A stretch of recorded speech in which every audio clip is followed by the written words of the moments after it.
away. All right, hello everyone. This is Dawn of the Maui Mallard. This is a game that is known by many names, but this is the Genesis version. This is known as Dawn of the Maui Mallard. Yes, this is a Disney game. With me on commentary, I have Grondious. Say hello, hi. Hello. And yeah, we're gonna get right into this run. A small premise, I guess. We're going to be playing on practice mode, which is basically this game's easy mode. It's not much different from the higher difficulties. It just means that you have more health, enemies deal less damage, and you have more lives and continue. So this is a more accessible and also more marathon-friendly difficulty to do the run on. And with that, I'm ready to start. So in 3, 2, 1, and go. Okay, take it away, Grond, if you want to explain just the basic mechanics of this duck game. Yep, it's a wild and wacky one, but it's a cool one. Wolf's immediately going to be picking up a gun that shoots bugs he's going to be able to use. He went for a frame-perfect clip there, didn't quite get it. But there's a lot of like little movement optimizations in this run. For one big one is the more time you spend in the air is generally bad because you move slower in the air. So a lot of jumps are being cut as tight as possible. Also going to be jumping off of stuff, just really quick, cutting everything tight as you would expect. Here's one of the first big major differences of the practice mode is you have that extra HP. So Wolf can kind of just damage boost through this entire water section, which normally you have to do kind of like an auto-scrollery kind of thing. Also pay attention, Wolf is going to be picking up a lot of different special kind of bugs. They give him he can combine in different ways and use different moves with. Yep, we have a frame-perfect trick coming up again. Let's see. Nope. Okay, there's a one-frame window to jump out of doors once you go through them. There's a lot of difficult and precise stuff in this game. This is an absurd run, honestly. It really is. Like, there's straight up a lot of, like frame-perfect inputs or just really crazy sequences, which makes this a really high skill-ceiling speed run and just awesome to watch. Yep, okay, we got an organ climb here at the end. There's a small tech here on these organ poles. I'm gonna be doing it in one spot. If you shoot within a certain frame window before landing on it, you get a little bit higher, and you can land on that hole. There we go, that's where I did it. And then we're moving on to the boss. Did you mention bug combinations? I wasn't following, honestly. Yeah. Okay. You'll be using a different combination of bugs here to just maximize his DPS on this boss, make really quick work of him. He doesn't even really get to attack or do much of anything. Yeah, just a very quick kill. All right. Yeah, I think I can for this level again. Yeah, there's a lot going on here. So this next level is going to introduce a new mechanic where you can collect these medallions to use them to turn into a ninja form, as you can see there. It gives him the ability to dash very fast at the cost of medallions. Also, he just clipped and is doing all kinds of crazy stuff, so don't worry about that. We'll explain the double jump thing later. The staff also allows him to use those hooks, as you can see, and also he can kind of wedge between two close walls, or when clipped inside of walls, which he actually did to get into this screen. This screen here is actually extremely difficult because these swing cycles are on like a global cycle from the moment you start the run. So they can be basically in all kinds of different spots. He's also going to be skipping a nice boss thing there. Well done. Yeah, that clip saves less than it looks like. It's about half a second, but it looks really cool. And then we got this boss, so we're just gonna basically be fighting against a bunch of ninja who has slightly different powers. This boss is based on a frame counter, so every time it opens its hands, it's like a frame roll. But aside from that, there's not much going on. If you do want to read some donations during this boss, this would be the time to do it. Sure thing. Yeah, we got $50 from Lexi Plays Fast saying, Donald Duck is easily my favorite and dare I say, best Disney character. If you disagree, well, I guess you'll just have to send in a donation to voice your opinion. I agree. And we got $125 from Ruddy saying custom content just for AGDQ, blind runs, sign me up. Which, by the way, that Love 3 custom AGDQ bonus level is just over $150 away from being complete, friends. Go ahead and hit that incentive up, huh? All right. And that's the end of that boss. And now we're coming into level 3 where there's more crazy stuff happening. Yes, you might have heard me mention a double jump. Normally, you're not supposed to double jump in this game, but I'll explain it because he's about to do another one here. For this double jump, essentially, if Donald is in the air from a jump and he runs out of his ninja medallions while in the air, it causes an animation to happen where you have a very small frame window to release and repress jump, and it'll let you do a double jump, as you see Wolf do beautifully there. And he's going to be using this tech again in the up-and-coming, very terrifying Mudslider skip. This is a massive skip in the run. Skips an entire, like, extremely slow sequence. But there's this mud sliding down. You might see it. If it catches you, you could lose, like, a lot of time. We're talking minutes. But he gets it. That's a very difficult skip and extremely punishing if you miss it. There's actually ways to miss it that lose several minutes. So much time that we've joked that it's faster to just start a new run and get back there. Yeah, legitimately, we hosted a racing competition with this game a while ago, and one of our runners failed that skip and literally like reset the game, and I think he still won. Yeah, it was, or what was it? I think he got second place. I don't remember, but like he had a good time. Yeah, it's a crazy thing. Another thing we didn't get to mention on the first boss, but Wolf will be doing it here and some other places, is he can kind of like shoot faster by doing crouch cancels. So essentially when Donald does crouch there, it allows him to kind of like refire the gun immediately. So he's able to rapid fire very quick, and that's going to help him speed up this boss fight quite a lot. Yeah, we'll switch to the blue bugs for the final 4 totems here. Make slightly faster work of them. This is another boss fight that's based on frame rules a bit. Just one, and there we go. Alright, next level is a volcano level. Don't worry about the level themes being all over the place, by the way. This game has a story. That's all I'll say about it. There is a story that exists. Yes. By the way, you might have played this game on the SNES version, and you might be confused as to how I can dash. That is exclusive to this version and to the PC version. Yeah. Makes you move really fast. And you saw he kind of like did backtrack there a little bit. That's to pick up some ammunition that's going to allow him to make quick work of the boss later. He is trying a really nice damage boost strat there on the flame. Going to be making quick work of it, and he's going to be going into the boss fight. Yeah, this is phase 1 is mostly an improv. Fastest way is to hit it with your ninja. But despite this boss's behavior being deterministic, the way, like basically he goes different ways depending on how you hit him. Very, very hard to control. And then for phase 2, we're gonna make use of these screen nukes. You don't really see that boss, he gets killed off screen. But there's a phase 2 there, and for some reason they made him vulnerable to screen nukes, so very fast kill. And then we got the escape section. And this section is probably my second favorite section in the game. The kind of hook mechanics and just like little bits of movement optimizations that you could do here make it really interesting. Also, there's lava down there. If you fall, you can die. Thankfully, Wolf was so fast there that the lava hadn't quite got up to that level, so he was able to fall once without dying. Yes, the lava is an insta-kill. Yeah, straight up. But man, there is so much crazy little movement optimizations in this run. It's not even possible to talk about all of them. Even stuff like this is like extremely tight frame windows to try to skip some jumps in the sequence to get these hooks, and he's up through. Yeah, well done. Had a bit of difficulty with one specific one, but that's the hardest one. Okay, this next level is some very wild mechanics. Lots of enemies like bees chasing you around you have to deal with. Try not to fall. You'll see these spring kind of things he's bouncing on that kind of look like snakes. He's going to be jumping up this rope here. It is faster to kind of jump off the rope and re-grab rather than just climbing it. Also, this mechanic, so the bungee mechanic. Essentially how that works is once you're attached to it, you only have enough force to fall so far, but you can kind of grab these poles at the bottom and kind of walk it down to increase the tension of the bungee rope. You can see him kind of like trying to do it there. Didn't quite get far enough down. He was going for a skip here.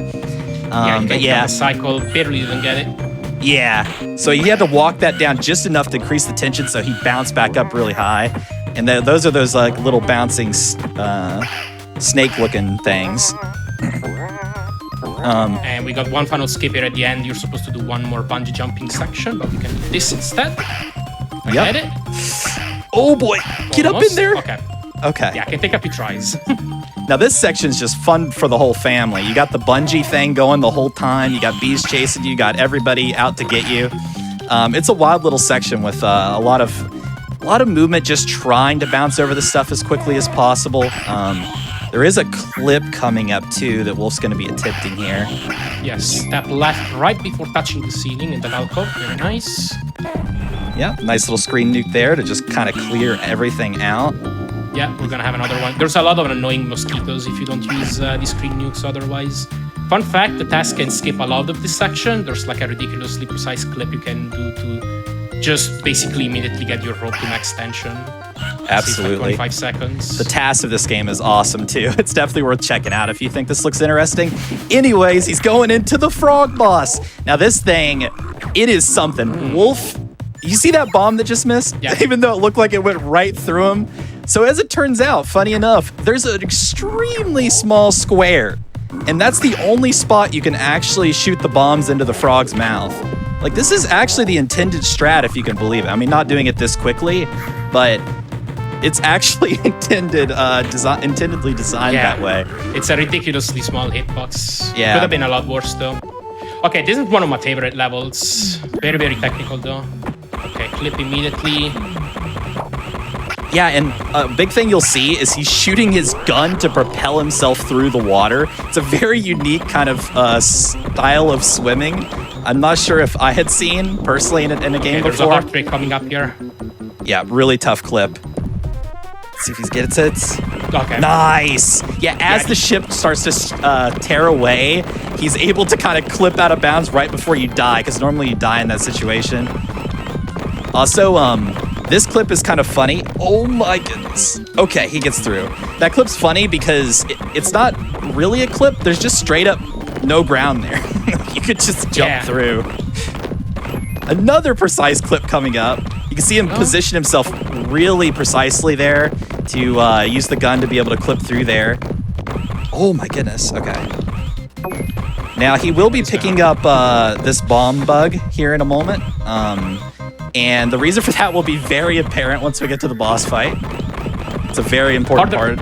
Yeah, hardest boss fight in the game, by the way. Oh yeah, this boss fight coming up, I prepared, about a 300 paragraph explanation of the 261 patterns it can pull off. It's actually insane. Yeah, okay, so we're gonna start the fight up by waiting.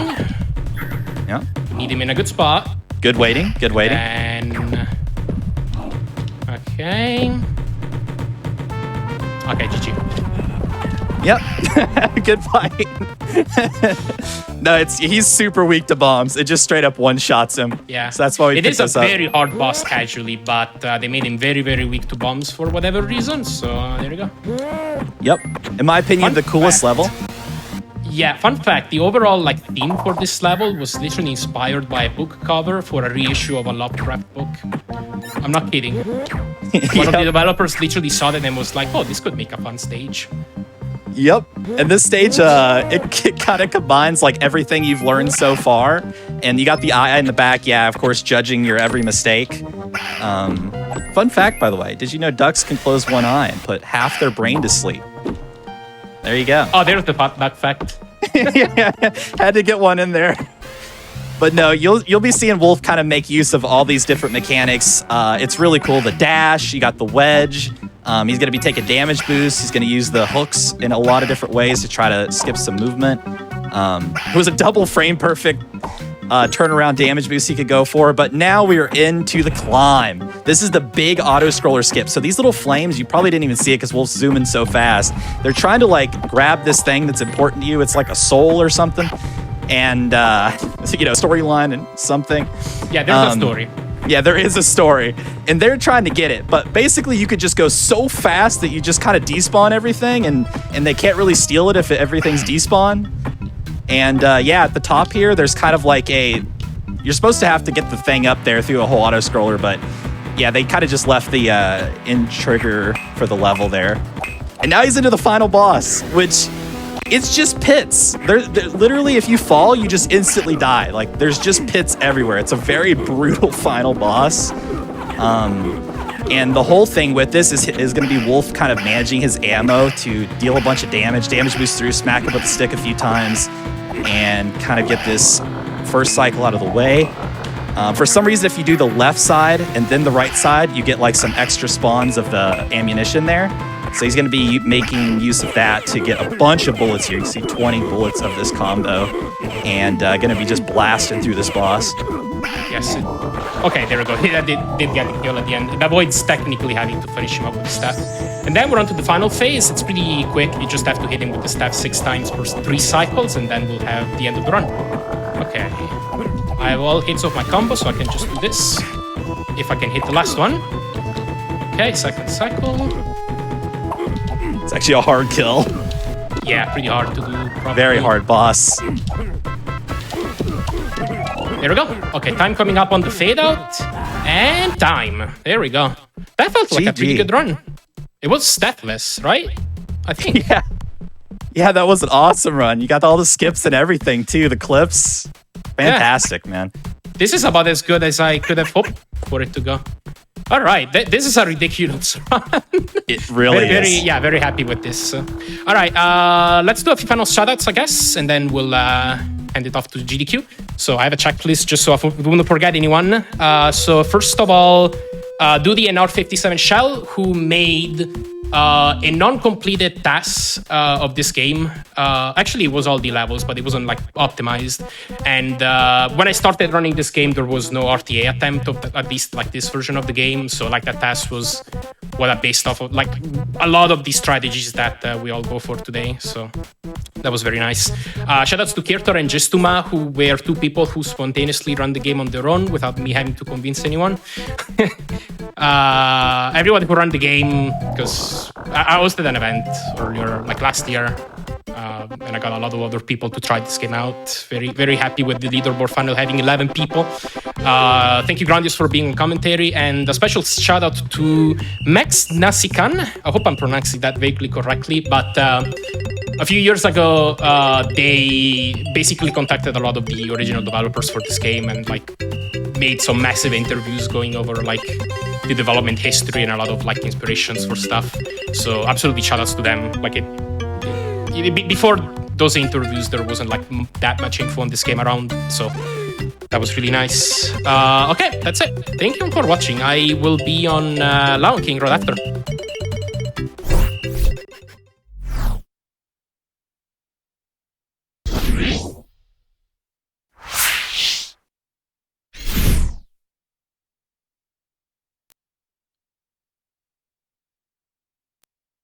Let's give a big round of applause to SBDWolf for finishing off that run in near record time. We've got ourselves another run coming up from SBDWolf in just a little bit. As they mentioned, we're going to be seeing the Lion King on the SNES coming up soon.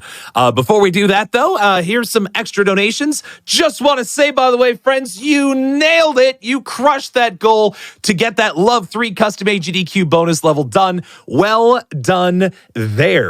The next thing we have coming up, and it's just a couple of runs away, is the Metroid Dread Pairing plus Kraid Shift Showcase on that Metroid race coming up here in a little bit. I would love to see some donations in for that. We have ourselves a couple of donations here, but I'm going to read one, and then I'm going to take a little bit of a break here. We have $50 from Doc Professor saying, started running on the SNES version late last year. Had to donate during this run as it's one of my favorite games growing up. Huge shout-outs to the community and all their help. All right, folks, we'll be back with more AGDQ 2023 Online in just a moment.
Folks, welcome back to more Awesome Games Done Quick 2023. I am your host, Shadow Temple.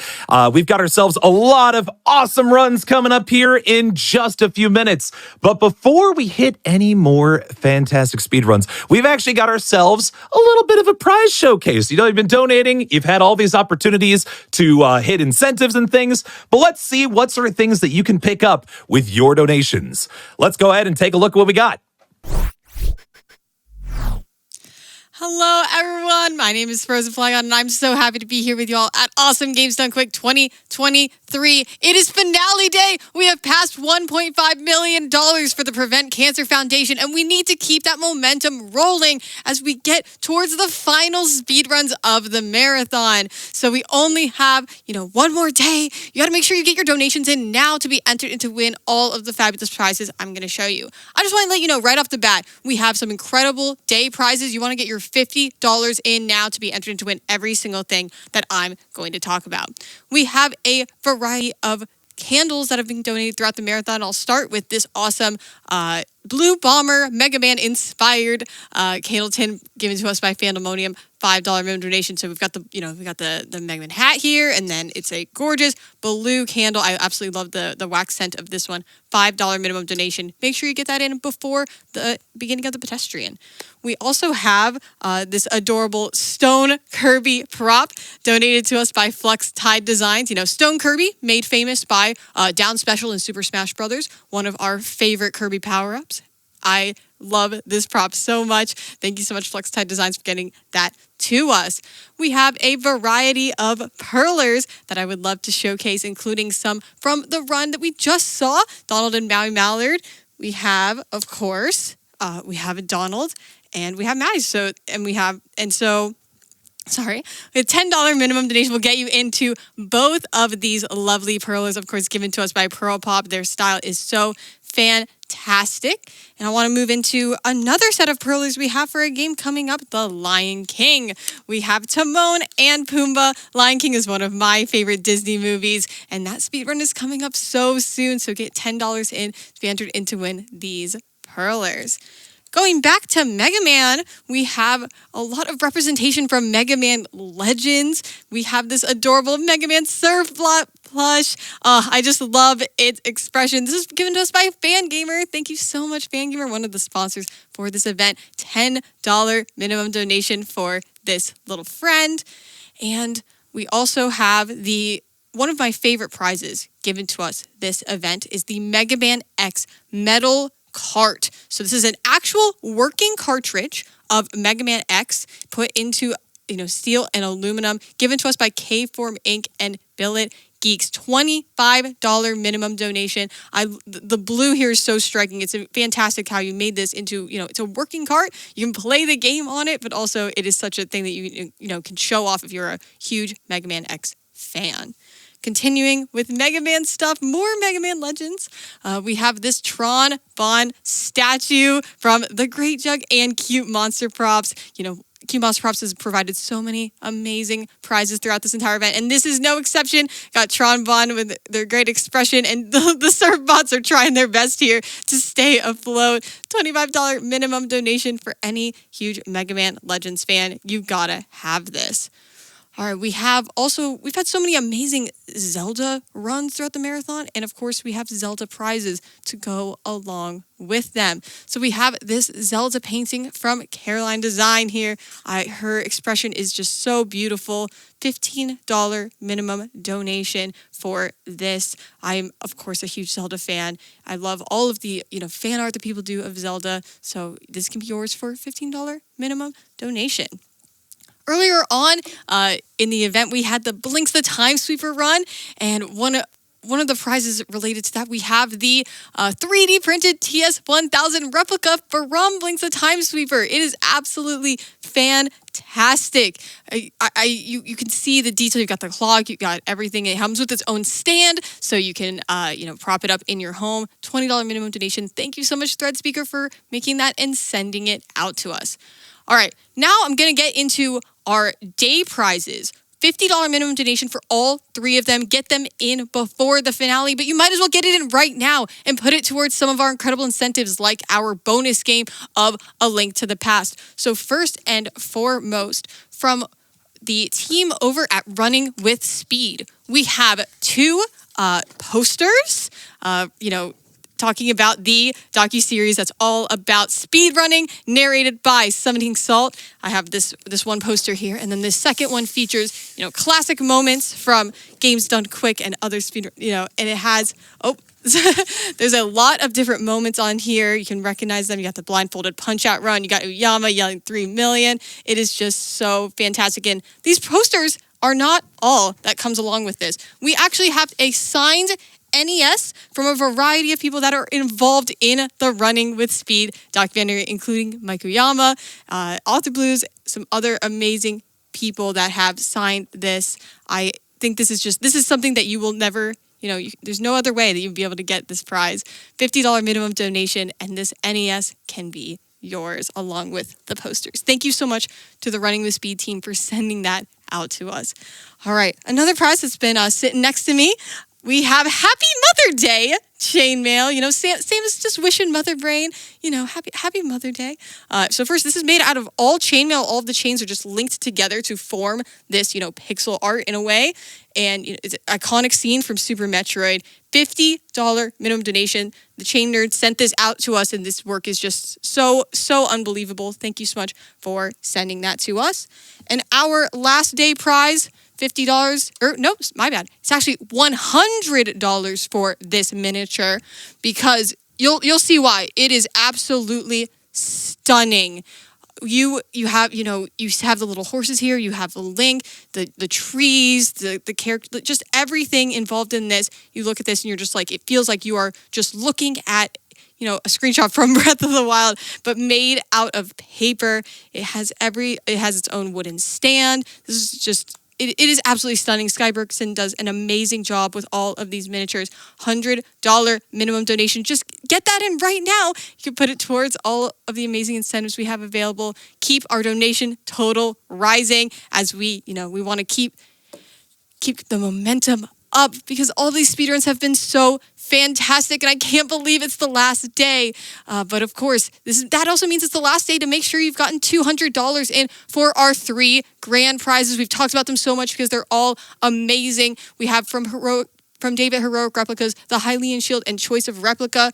One of the ones I want to talk about, I'm a big Fire Emblem fan. We've got Lucina's Falchion from Fire Emblem, and it has a tempered carbon blade and a golden aluminum body. It's absolutely stunning. That's one of the options for your Choice of Replica for that grand prize. We have the Fallout laser rifle from Vulpin Props and Cute Monster Props. Absolutely stunning. And the Skytech Gaming Azure Gaming PC. So if you get your $100 in, you'll be entered in to win every single thing you just saw here. And make sure you get $200 for our grand prizes. With that, I'll send it back over, and we're going to see some more amazing speedruns, including The Lion King by SBDWolf up next.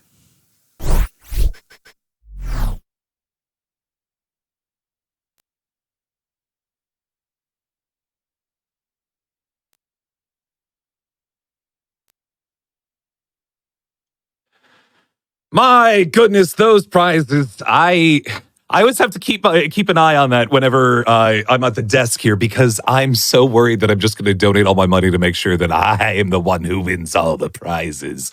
Anyway, welcome back to more awesome games done quick.